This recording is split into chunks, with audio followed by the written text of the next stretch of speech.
Assalamualaikum warahmatullahi wabarakatuh. Kami dari kelompok 11 Metodologi Penelitian Pendidikan akan menjelaskan tentang pelaksanaan penelitian pengembangan dan sistematika atau format laporan dengan dosen pengampu Ibu Ika Dian Rahmawati, Sarjana Pendidikan Manchester Pendidikan. Adapun anggota kelompok 11 antara lain yang pertama Zamrotun Maulidia dengan NIM 200611100088, yang kedua Mufidatul Husna dengan NIM 200611100118, yang ketiga Dewayani Amalia Pramesti dengan NIM 200611100121.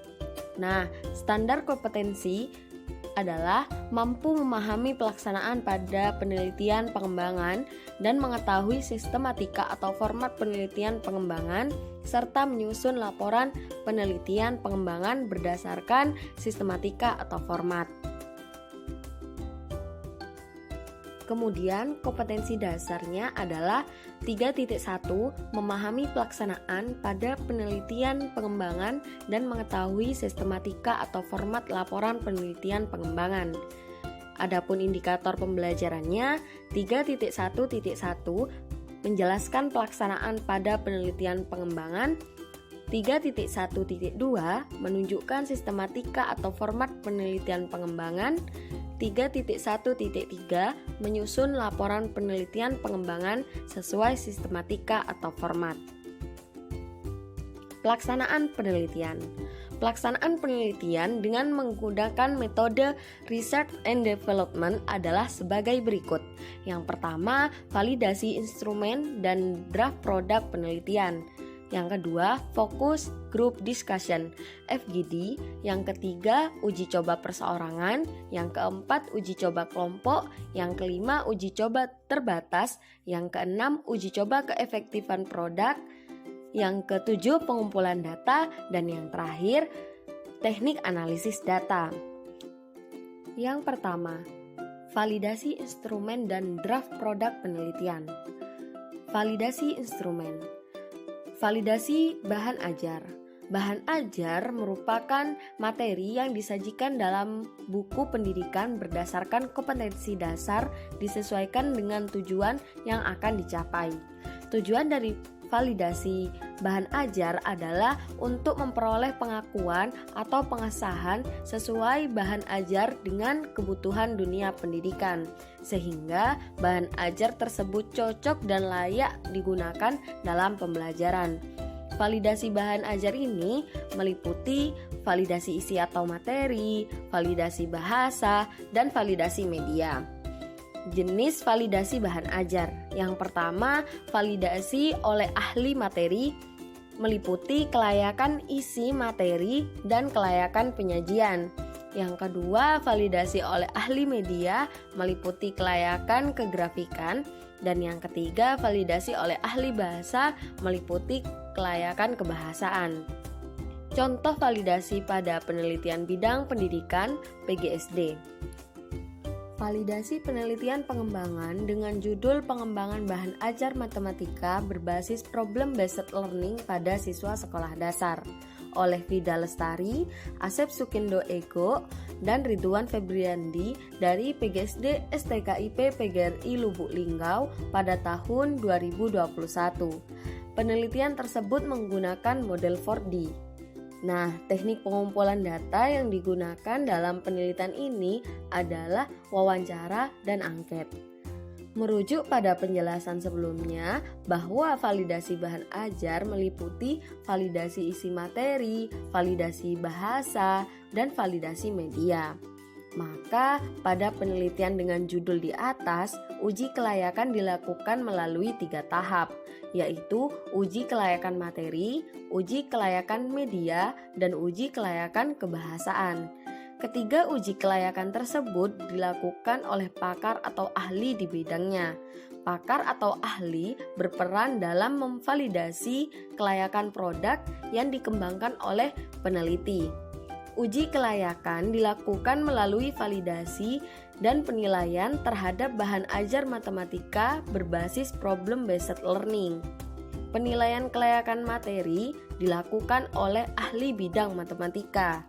Penilaian kelayakan media dilakukan oleh ahli bidang media dan teknologi pendidikan, serta penilaian kelayakan kebahasaan dilakukan oleh ahli bidang bahasa Indonesia. Data lembar penilaian kevalidan bahan ajar.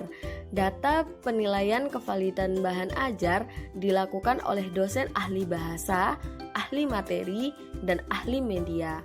Data lembar penilaian kevalidan bahan ajar ini diidentifikasi dengan langkah-langkah sebagai berikut. Yang pertama, memberi skor untuk setiap item dengan jawaban sangat baik yaitu 4, baik yaitu 3, tidak baik yaitu 2, dan sangat tidak baik 1. Kedua, pemberian nilai validitas dengan rumus berikut. Nah, keterangannya S sama dengan R dikurangi LO. LO itu yakni angka penilaian validitas yang terendah. Dalam hal ini adalah 1. C adalah angka penilaian validitas yang tertinggi. Dalam hal ini adalah 5. Dan R adalah angka yang diberikan oleh seorang penilai.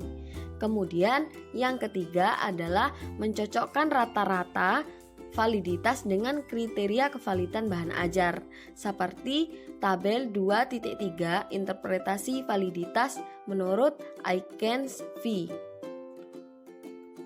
Kemudian dilanjutkan validasi oleh ahli materi. Adapun hasil validasi yang telah dianalisis dengan menggunakan formula tersebut disajikan dalam bentuk tabel 2.3 yang tersusun berdasarkan aspek yang dinilai. Apa saja aspek yang dinilai? Itu meliputi kelayakan isi, aspek kelayakan, kemudian penyajian, dan aspek penilaian. Dilanjutkan validasi oleh ahli media. Adapun hasil dari validasi yang telah dianalisis seperti tabel 2.4 itu kemudian disajikan dalam bentuk yang tersusun berdasarkan aspek yang dinilai. Yang dinilai adalah kelayakan kegrafikan. Setelah melakukan validasi tersebut, dilanjut oleh validasi ahli bahasa.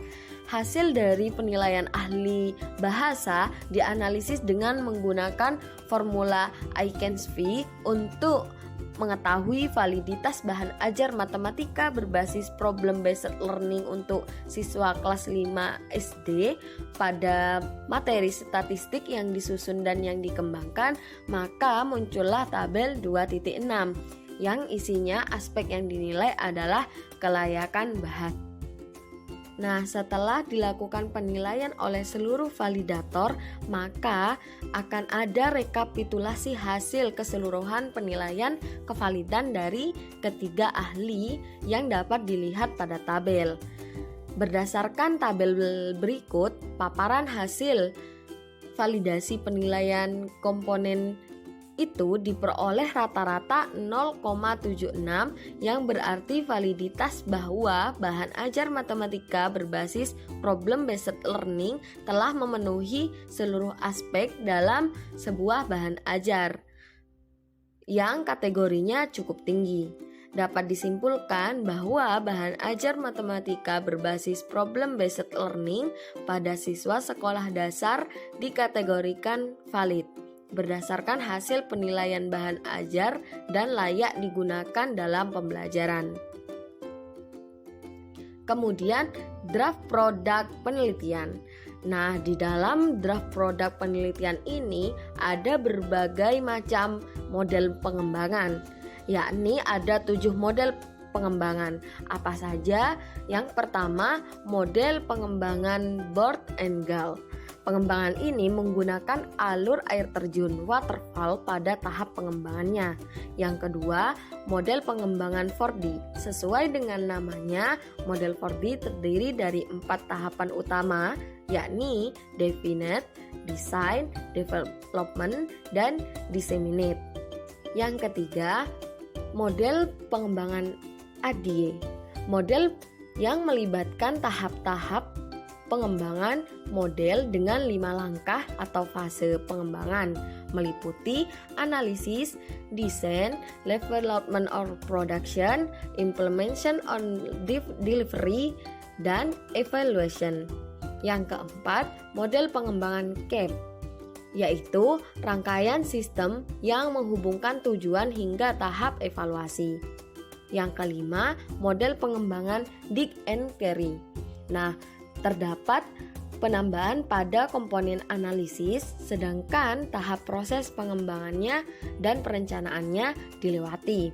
Yang keenam, model pengembangan Azure. Terdapat penambahan pada komponen analisis, sedangkan tahap proses pengembangannya dilewati. Dan yang terakhir, model pengembangan Hanafin dan Peak, yakni desain pembelajaran yang berorientasi pada hasil. Mari kita bahas satu persatu. Yang pertama, model pengembangan Board and Girl adalah model di mana memiliki tahap relatif panjang karena terdapat 10 langkah pelaksanaan sebagai berikut. Yang pertama, studi pendahuluan. Yang kedua, merencanakan penelitian. Yang ketiga, pengembangan desain. Yang keempat, primary field testing.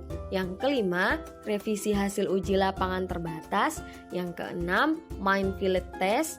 Yang ketujuh, revisi hasil uji lapangan lebih luas. Yang kedelapan, uji kelayakan. Yang kesembilan, revisi final hasil uji kelayakan. Dan yang keenam, diseminasi dan implementasi produk akhir. Nah, rule dari ke-10 langkah ini bisa dilihat di tabel berikut. Selanjutnya, model kedua, pengembangan 4D, di mana sesuai namanya, model pengembangan 4D ini terdiri dari 4 tahapan utama, yakni definite, design, development, dan disseminate. Tahap pengembangan perangkat pembelajaran model 4D yang pertama, tahap definite, meliputi form analisis, di mana analisis awal, kemudian analisis peserta didik, analisis tugas, analisis konsep, dan perumusan tujuan pembelajaran. Yang kedua, perancangan. Ada 4 langkah yang harus dilalui pada tahapan ini, yakni penyusunan standar tes, pemilihan media, pemilihan format, dan rancangan awal. Yang ketiga, tahap pengembangan, di mana tahap ini terdiri dari 2 langkah, yaitu penilaian ahli dan uji coba pengembangan. Dan yang keempat, tahap penyebaran atau penyebar luasan, di mana hal-hal yang perlu diperhatikan dalam melaksanakan diseminasi atau penyebar luasan adalah analisa penggunaan, strategi dan tema, pemilihan waktu dan penyebaran, serta pemilihan media penyebaran. Kemudian dilanjut, yang ketiga adalah model pengembangan ADI.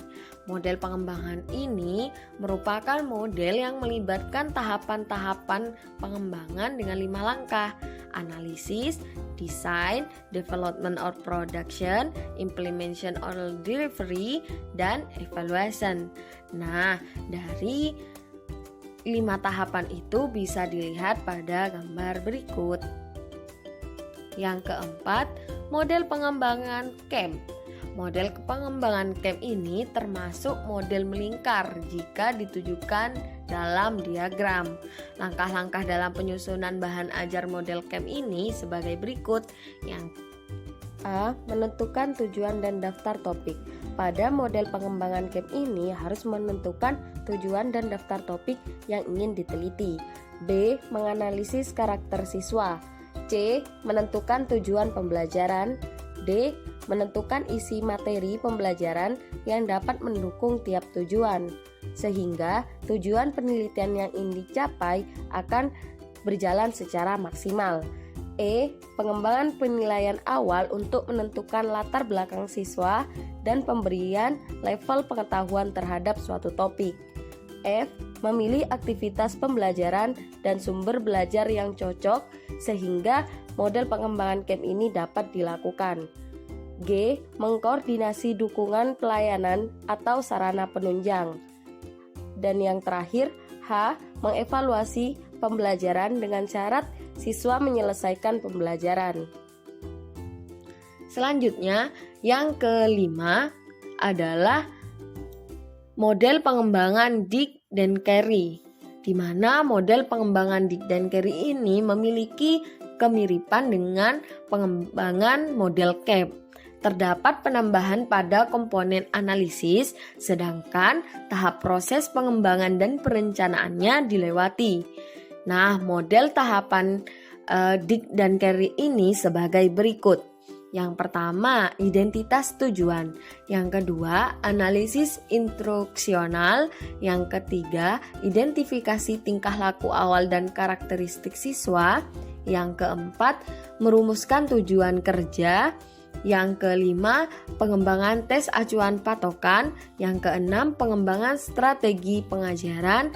Yang ketujuh, pengembangan atau memilih pengajaran. Yang kedelapan, merancang pelaksanaan evaluasi formatif. Dan yang kesembilan, revisi pembelajaran. Kemudian, model pengembangan Azure. Nah, seperti namanya, model pengembangan Azure ini merupakan formulasi untuk kegiatan pembelajaran atau yang disebut dengan model berorientasi kelas. Perencanaan pembelajaran model Azure meliputi 6 tahapan, yakni sebagai berikut. Yang pertama, Analyze Learner. Yang kedua, State Standard and Objective. Yang ketiga, Select Strategies, Teknologi, Media, and Materials. Yang keempat, Utility Teknologi, Media, and Materials. Yang kelima, Require Learner Participant. Dan yang keenam, Evaluated. Model pengembangan yang terakhir, yang ketujuh, yakni adalah model pengembangan Hanafin dan Pick. Pada model ini ditandai dengan 4 asumsi pokok, yaitu produk dan program pembelajaran memang sangat diperlukan. Yang kedua, produk atau program pembelajaran baru memang perlu diproduksi. Yang ketiga, produk atau program pembelajaran memerlukan proses uji coba dan revisi. Dan yang keempat, produk dan program pembelajaran dapat digunakan hanya dengan bimbingan dari fasilitator. Nah, tahap-tahap dari pengembangan desain pembelajaran Hanafin dan Pick ini terdiri dari 3 fase, yaitu fase analisis keperluan, fase desain, dan fase pengembangan dan implementasi. Selanjutnya kita beralih pada pelaksanaan penelitian yang kedua. Apa itu? Yaitu Focus Group Discussion (FGD), di mana FGD ini merupakan tahapan dalam rangka penyempurnaan draft model atau produk penelitian. Pelaksanaan FGD ini dengan menghadirkan ahli atau pakar atau praktisi dan wakil dari responden serta individu yang terkait. Hasil diskusi baik materi atau draft model yang telah disempurnakan atau direvisi akan dilakukan uji coba penelitian. Kemudian pelaksanaan penelitian yang ketiga adalah uji perseorangan. Uji perseorangan itu bertujuan untuk mengidentifikasi kekurangan-kekurangan produk awal yang telah didesain dan telah dinilai oleh para ahli berdasarkan pandangan peserta didik. Yang selanjutnya, yang keempat, uji kelompok. Namun dengan jumlah yang lebih banyak dan untuk menguji kembali produk awal hasil revisi dari uji perseorangan. Nah, pada uji coba kelompok kecil ini jumlah peserta didik yang optimal di antara 8 dan 20. Yang kelima, uji terbatas. Uji terbatas ini merupakan tahapan akhir dari evaluasi formatif. Nah, tujuannya pada tahapan ini untuk menentukan apakah produk yang dihasilkan dapat digunakan dalam konteks pembelajaran atau tidak. Setelah itu, lanjut di uji keefektifan produk, di mana uji keefektifan produk ini dilakukan untuk mengetahui sebuah produk dapat memberikan perubahan yang bermakna antara sebelum atau sesudah perlakuan atau pengamatan pasca perlakuan, di mana uji efektivitas ini dilakukan dengan menggunakan desain penelitian one group pre-test post-test. Desainnya one group pre-test post-test design adalah seperti pada gambar di bawah ini, yang keterangannya O1 adalah nilai pre-test atau sebelum, dan O2 adalah nilai setelah pre-test. Yang selanjutnya adalah pengumpulan data. Untuk dapat mengolah data dengan baik, langkah pertama yang harus kita lakukan adalah mengetahui jenis data yang akan digunakan.